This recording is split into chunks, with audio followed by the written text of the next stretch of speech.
नमस्कार दोस्तों, स्वागत करता हूं मैं आपका एक कहानी में। ये कहानी है, आपको सुनाने जा रहा हूं मैं। ये कहानी हर्षिता अग्रवाल की, कानपुर की एक सच्ची घटना पर आधारित ये एक कहानी है। पुलिस को 6 जुलाई 2017 को एक कॉल आता है और फ़ोन करने वाला कहता है कि मुझे मेरी बेटी की लाश मिली है और जगह बताता है।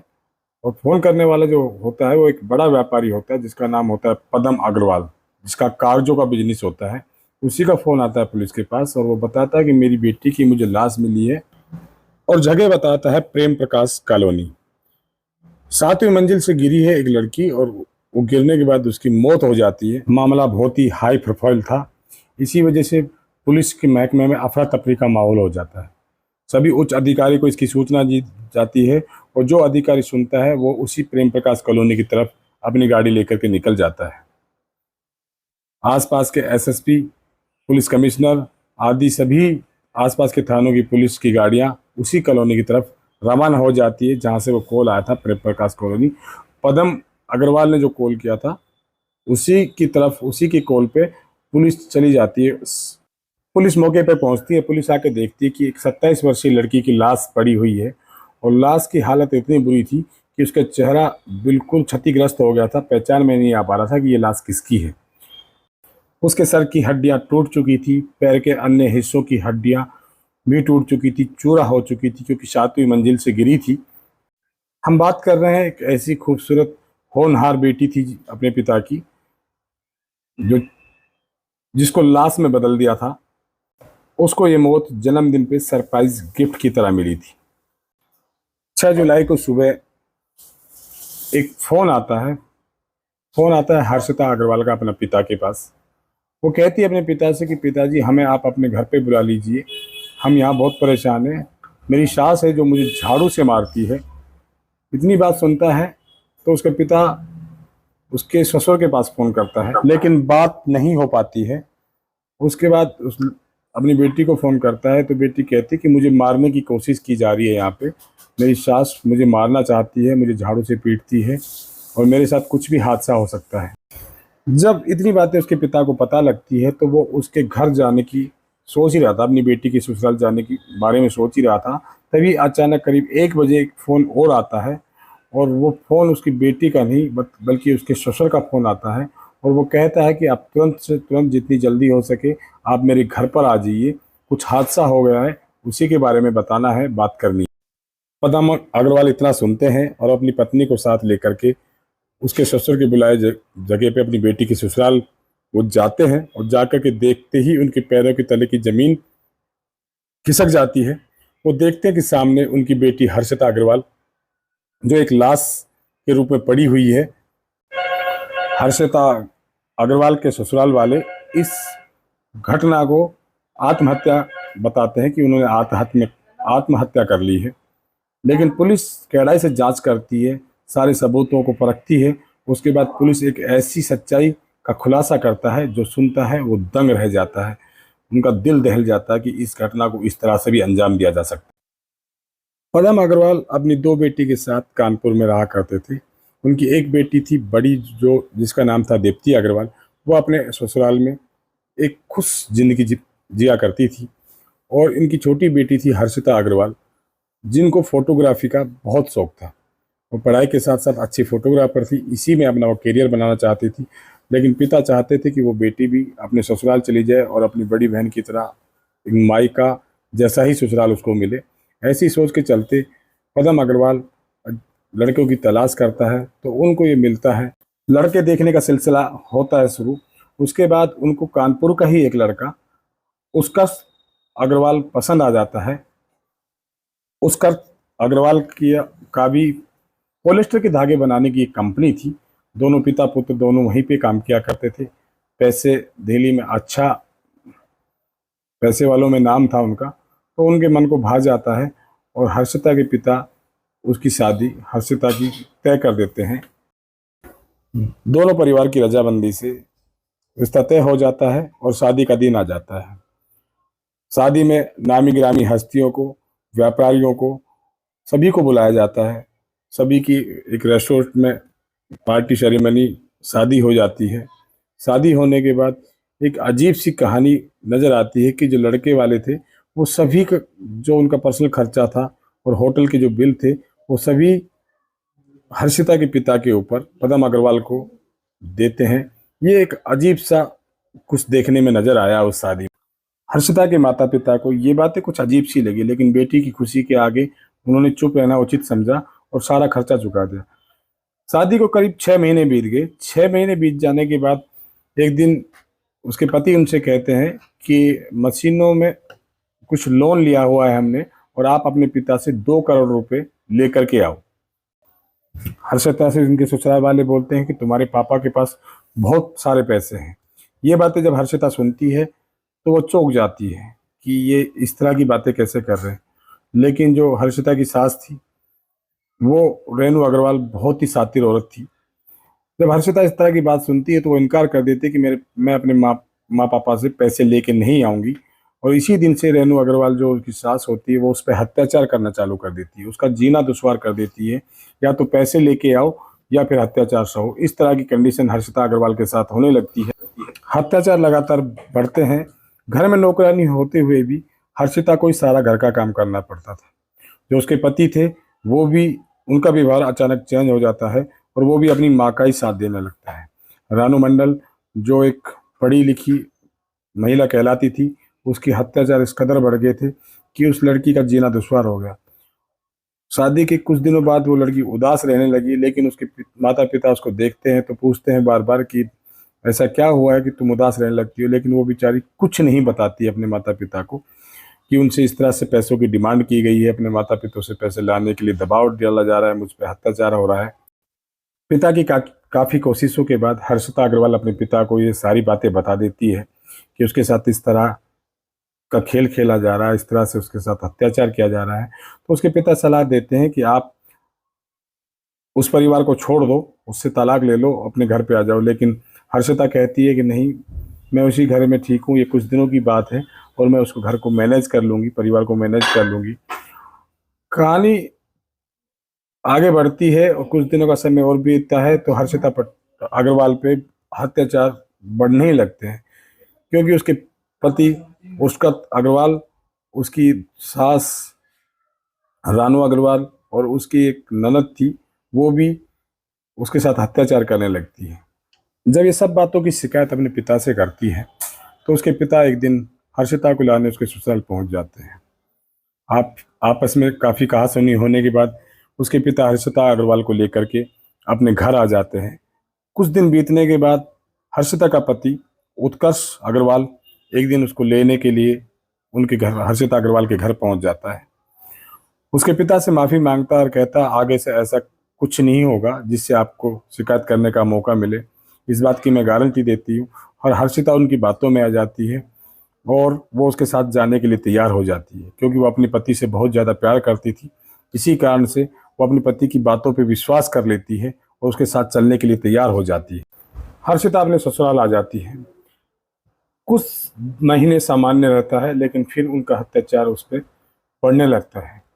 इसी बीच हर्षिता अग्रवाल की ननद थी जो उसकी शादी होने वाली थी, इसी बात को लेकर उसके घर वाले से बार बार 25 लाख रुपए अपने पिता से मांग के लाने के लिए कह रही थी। हर्षिता इस बात को लेकर काफ़ी परेशान थी, और लेकिन उसने अपने माता पिता को कुछ नहीं बताया। उसकी माँ संतोष अग्रवाल ने उसको एक दिन कसम दे के पूछा कि क्या बात है, तुम फिर से उदास रहने लगी है। तो वो कहती है कि वो 25 लाख रुपए की डिमांड कर रहे हैं कि बेटी की शादी करनी है, लेकिन माँ उनको पैसे नहीं देने हैं, ऐसा हर्षिता अग्रवाल उनसे बोलती है। 8 मार्च 2019 का दिन आ जाता है। उसी दिन हर्षिता की ननद की शादी होनी होती है। शादी हो जाती है, लेकिन हर्षिता के ससुराल वालों को पैसे नहीं मिलते हैं। इसी बात को लेकर हर्षिता को उसकी सास रानू अग्रवाल बहुत ज़्यादा परेशान करती है और हर बात पर उस पर हाथ उठाने लगती है। कभी झाड़ू से मारती है, कभी थप्पड़ से मारती है। छोटी छोटी बातों से उससे अत्याचार बढ़ने लगता है। हर्षिता से नौकरों वाला काम करवाने लगे। सारा काम उसको ही करना पड़ता था, बात बात पे मार खानी पड़ती थी। इस तरह उसकी ज़िंदगी एक नरक बन गई थी। जो अपने माँ बाप के घर में अच्छे से पली पढ़ी लिखी और उसके ससुराल वालों में इस तरह का उस पर अत्याचार करना चालू कर दिया, जिससे वो बहुत ज़्यादा मायूस और चुप रहने लगी। हर्षिता के पिता ये सब कुछ देख के बहुत ही परेशान और हैरान थे, लेकिन फिर भी वो अपनी बेटी का घर बसाना चाहते थे। वो चाहते थे कि किसी तरह ये सब कुछ सामान्य हो जाए। इसी बात को लेकर वो एक विदेश जाने का प्लान करते हैं और पूरी फैमिली के साथ हर्षिता अग्रवाल, उसके पति उत्कर्ष अग्रवाल, अपनी बड़ी बेटी दीप्ति अग्रवाल, उसके पति और खुद भी उनके साथ विदेश जाते हैं। घूम के भारत वापस लौट आते हैं। कुछ समय बीतने के बाद अचानक एक दिन हर्षिता का फ़ोन आता है और वो कहती है, पापा आप मुझे अपने घर ले जाइए, यहाँ मेरी सास मुझे झाड़ू से मारती है।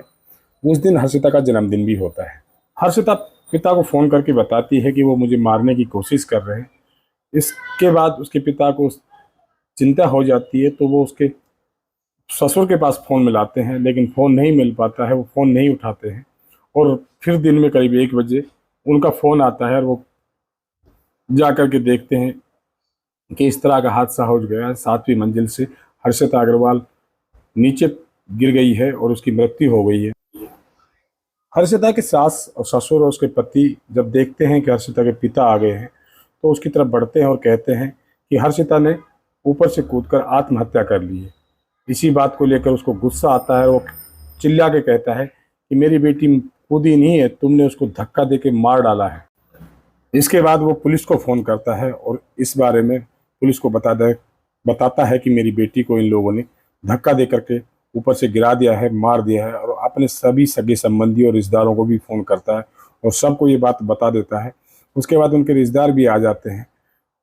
जब संतोष अग्रवाल, जो हर्षिता की माँ होती है, वो देखती है अपनी बेटी की इस तरह की हालत, तो वो बेहोश हो जाती है। दीप्ति अग्रवाल अपने माता पिता को संभालने लग जाती है, कोशिश करती है कि वो किसी तरह सामान्य हो जाए, लेकिन उनके लिए एक बहुत ही दुखद हादसा था हर्षिता अग्रवाल की। जब पुलिस को इस सूचना दी जाती है, तो पुलिस के उच्च अधिकारी आनन फानन में एसएसपी, कमिश्नर और आसपास के इलाकों की पुलिस थानों की पुलिस वहां पहुंचती है और बारीकी से जांच करती है। फोरेंसिक विभाग टीम भी वहां पहुंच जाती है। बारीकी से जांच की जाती है जहां से हर्षिता को कूदी या धक्का दिया गया, उस जगह की। उसके बाद पुलिस अधिकारियों ने शव को लाला लाजपत राय हॉस्पिटल भिजवा दिया पोस्टमार्टम के लिए। वहां उसका पोस्टमार्टम हो। उसके बाद पुलिस पूछताछ का सिलसिला शुरू करती है और हर्षिता अग्रवाल के पति से पूछा जाता है कि क्या हुआ, किस तरह से हादसा हुआ और कैसी थी तुम्हारी लाइफ। तो उसके पति उसको बताते हैं कि हम दोनों एक दूसरे को बहुत प्यार करने वाले थे और बहुत राजी खुशी से रहते थे। हर्षिता का किसी जगह आने जाने में कोई रोक टोक नहीं थी। हमने उसको पर्सनल गाड़ी भी ला के दे रखी थी और हम उसका फोटोग्राफी का एक बिजनेस लॉन्च करने वाले थे। और उसका पति बताता है कि मैं और मेरे पिताजी दोनों फैक्ट्री में थे और उसकी माँ का फ़ोन उसके पास आता है और वो कहती है कि हर्षिता ऊपर से नीचे गिर गई है। इस बात को सुन कर के मेरे पिताजी है जो फ़ोन करते हैं, उनके पिता को बुला लेते हैं। जब उसके हर्षिता के ससुर से ये बातें पूछी जाती है पुलिस द्वारा, तो उसके ससुर भी कहते हैं कि जब मैं सुबह घर से गया तो सब कुछ सामान्य था, सभी को हंसता खेलता मैं छोड़ के गया था। लेकिन अचानक दोपहर में मेरी पत्नी का फ़ोन आता है। वो बताती है कि हर्षिता जो है, बहू है हमारे बेटे की, वो ऊपर से कूद गई है या गिर गई है। उसके बाद रानू अग्रवाल, जो हर्षिता की सास थी, उससे भी पूछा जाता है, तो वो कहती है कि सुबह करीब 9 बजे ये मेरे बेटा और मेरे पति दोनों फैक्ट्री चले जाते हैं। हम घर पे मौजूद होते हैं और मुझे एक कोरियर करना होता है। इसके लिए मैं बाहर जाती हूँ, तभी मेरी नौकरानी चिल्लाती है और मैं जाके देखती हूँ तो हर्षिता वो ऊपर खींचने का प्रयास करती है। खिड़की से पैर फिसलने के चक्करों में हर्षिता का नीचे लटक जाती है और नौकरानी उसे बचाने का प्रयास करती है, लेकिन अचानक हाथ छूट जाता है और वो ज़मीन पे गिर जाती है, जिससे उसकी मौत हो जाती है। उसके बाद मैंने अपने पति को फ़ोन किया और अपने बेटे को और पति को घर पे बुलाया। जब ये नौकरानी का जिक्र पुलिस के सामने आता है, तो वो नौकरानी भी वहीं खड़ी होती है जिसका नाम शकुंतला होता है और पुलिस उससे भी पूछताछ करती है।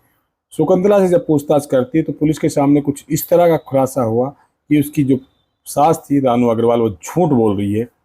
शकुंतला बताती है पुलिस को कि जब वो सुबह काम पर आई तो उसके पति और उसका पुत्र रानू अग्रवाल का वो फैक्ट्री जा चुके हैं और दोनों सास बहू में किसी बात को लेकर आपस में कहासुनी चल रही थी। दोनों तेज तेज बोल रही थी और उनमें आपस में लड़ाई हो रही थी। शकुंतला जब ये देखती है तो वो हर्षिता को उसके कमरे में समझा बुझा कर ले जाती। इतनी देर में रानू अग्रवाल भी वहां आ जाती है और चप्पल और झाड़ू से रानू हर्षिता की पिटाई करने लगती है। शकुंतला इस कहानी घटना के बाद अपने काम में जुट जाती है। तभी उसको एक तेज आवाज सुनाई देती है और वो जाकर के देखती है तो हर्षिता खिड़की से नीचे लटकी हुई है और रानू अग्रवाल वहां दर्शक बनी देख रही होती है। तभी शकुंतला जाकर के हर्षिता के हाथ पकड़ के ऊपर खींचने का प्रयास करती है, लेकिन वो सफल नहीं हो पाता है और उसकी जो सास थी उसने उसकी कोई हेल्प नहीं की। पुलिस इस तरह का जब बयान सुनती है तो रानू अग्रवाल को महिला पुलिस के जरिए हिरासत में ले लिया जाता है। इसके बाद पुलिस को एक सीसीटीवी कैमरे की फुटेज मिलती है। उसमें वो देखती है कि जब वो लड़की ऊपर से गिर रही होती है तो नीचे जाकर उसको देखती है और देख करके फ़ोन निकाल करके अपने पति को फ़ोन करती है, कहती है कि ऊपर से कूदकर ये मर गई है, इसका काम तमाम ये ख़त्म हो गया है। उसके बाद वहाँ से मोबाइल और गाड़ी की चाबी लेकर चली जाती है। वो लाश के पास रुकती भी नहीं है और ऐसा लगता है जैसे उसको कोई अफसोस नहीं होता। उसके बाद हर्षिता के परिवार वाले पुलिस थाने में एफआईआर दर्ज करवाते हैं। उसमें हर्षिता के पति, उसके ससुर, उसकी सास, उसकी ननद और उसके नंदोई के खिलाफ एफआईआर लिखवाते हैं और कहते हैं इन सब ने मिलकर दहेज के लिए हमारी बेटी की हत्या कर दी है। इन पे उचित से उचित पुलिस कार्रवाई होनी चाहिए, इनको सजा मिलनी चाहिए। कुछ दिनों के बाद जांच पड़ताल पे पुलिस उसकी नंद और नंदोई जो होता है उसका नाम एफआईआर से निकाल देती है और तीनों को गिरफ्तार करके जेल भेज देती है। पुलिस अभी इस मामले की जांच कर रही है और तीनों आरोपी जेल में है इस टाइम। इसके बाद कुछ सामाजिक संगठनों ने हत्यारों को फांसी देने की मांग की और पीड़ित परिवार को आश्वासन दिया कि हम सभी आपके साथ हैं और उनको इस कृत्य की सजा जरूर मिलेगी। इस तरह की थी हर्षिता अग्रवाल की कहानी। इस समाज में इस तरह के लोग हैं जो किसी को पैसों के लिए जान से मार देते हैं, एक चहकती हुई जिंदगी को तबाह कर देते हैं दहेज के लिए। जो सपने सजोकर अपने पति के घर आती है हर्षिता अग्रवाल, उसके सपनों उसकी खुद की हत्या कर दी जाती है, उसके परिवार वाले को प्रताड़ित किया जाता है पैसों के लिए। इस तरह के समाज में कुछ दरिंदे होते हैं जो इन घटनाओं को अंजाम देते हैं। उम्मीद करता हूँ ये कहानी आपको अच्छी लगी होगी और इसी तरह की कहानी हम आपको कल फिर लेके मिलेंगे रात ठीक 8 बजे। जब तक के लिए देखते रहिए इस कहानी को। जय हिंद, जय भारत। नई कहानी के साथ कल रात 8 बजे फिर से।